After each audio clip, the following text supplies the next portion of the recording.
Sir voice ఇవ్వండి. మాట్లాడబోదు 2 నెలలు అలాగే ఉంటుంది కదా.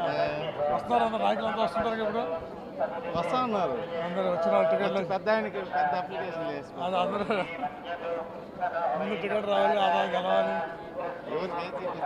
ఇప్పుడంతా గందరగోళంగా ఉంది కదా 2 పార్టీలు కూడా.